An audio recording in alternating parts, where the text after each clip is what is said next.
পিতলটা সাধারণত আমরা এখানে ঢাকা থেকে নিয়ে আসি। ধুলা মাটি ময়লা এটা সংগ্রহ করি আপনার দয়গুঞ্জ বা শ্যামপুর আছে, জুরাইন আছে, পোস্তাখোলা আছে, ওখান থেকে শুধু অনলি পিতলই থাকে। পিতলের যে মিহিন ফাঁকি ওইটাই থাকে। এর বাদে ওইটারে নিয়ে আইসি আমরা, কোম্পানি আমাদের দেয়, ওইটা মজুর হিসেবে আমরা কাজ করি। ওইটারে আমরা পানিতে ধুয়ে প্রসেসিং করে ওইটারে আমরা আগুন দিয়ে কয়লা দিয়ে তরল পদার্থ মতো গালায় ওটারে বাট বানিয়ে ওটা আমরা তৈরি করে ওদের কাছে আমরা দিয়ে দিই। ওরা আমাদের মজুরি হিসাবে যা খরচ আছে আমাদের তাই দেয়। ময়লাটা নিয়ে এসে প্রথমে আমরা পানিতে ওয়াশ করি। পানিতে ওয়াশ করার বাদে রোদে শুকাই। রোদে শুকানোর বাদে ঢেকি দেয়া পার দেয়। পার দেওয়ার বাদে পরবর্তীতে আবার পানি দিয়ে ওটারে ওয়াশ করি। ওয়াশ করার বাদে শুকানোর বাদে আবারও ঢেকি দিয়ে পার দিই। কয়েকবার 2-3 বার ওটারে ওয়াশ করার বাদে ঢেকি দিয়ে পার দেওয়ার বাদে তার বাদে ওটা শুকানোর বাদে ওয়াশ করার বাদে চুলার মধ্যে দেই। চুলার মধ্যে দিয়ে এটা হলো যে চুলার গইটা, এটার মধ্যে দিয়ে ওই চুলার মধ্যে দিয়ে কয়লা আর বোলার দিয়ে ফু দেওয়ার বাদে এটা পানির মতো একদম তরল হয়ে যায়।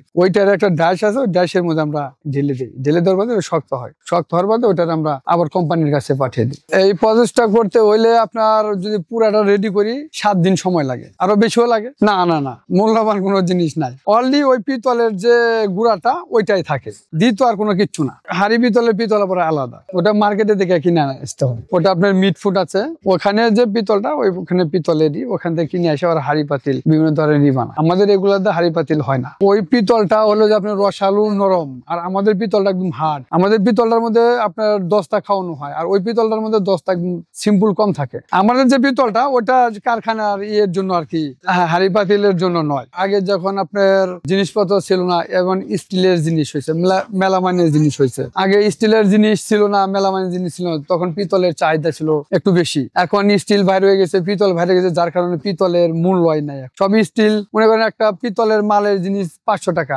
একটা স্টিলের প্লেটের দাম হয় 100 টাকা, তার 400 টাকা হইতেছে না, সেভ হইতেছে, যার কারণে পিতলের চাহিদা এখন দিন দিন কমে যাইতেছে। এটারে ওয়াশ করার বাদে এটারে শুকানো হয়, শুকানোর বাদে এটাকে চুলায় দিয়ে গালানো হয়, আর ভিজা অবস্থা দিলে এটা গলবো না। হ্যাঁ, রোজে শুকাইতে হয়, এটা কাজে রোজে শুকানো। ওই ঢেকিটারে আপনার পার দিয়া এটার ময়লাটা পরিষ্কার করতেছে। এই ঢেকির কাজ হলো যে ওই ময়লাটা পরিষ্কার করা। পায়েরটা আপনার ছিল, এখন আধুনিক যুগে লোকজন চলে গেছে, বিভিন্ন চাকরি বাকরিতে করে, এখন এগুলোর মধ্যে সময় দিতেছে না, যার কারণে মেশিন বসার লাগে। পুরা গ্রামে কেউ অটো চালায়, কেউই চালায়, এত তো এই আমরা যেভাবে করি সবাই এইভাবেই করে। ওই ঢাকা থেকে নিয়ে আসে, ওদের মাল আবার ওদের দিয়ে দেয়, ওরা মালটা দেয়। ওরাদের তো ওখানে ছোট্ট একটা কারখানা, ওখানে আপনার পানি দিয়ে ওয়াশ করার জায়গা নাই। ওদের অনলি শুধু আছে একটা চুলা আর এরকম করে একটা বড় বাটি, ওরা শুধু অনলি গালায়। এটা সবকিছু ধুলা ময়লা আমরা পরিষ্কার করে দেয়, ওদের কাছে দিয়ে দেয়, ওরা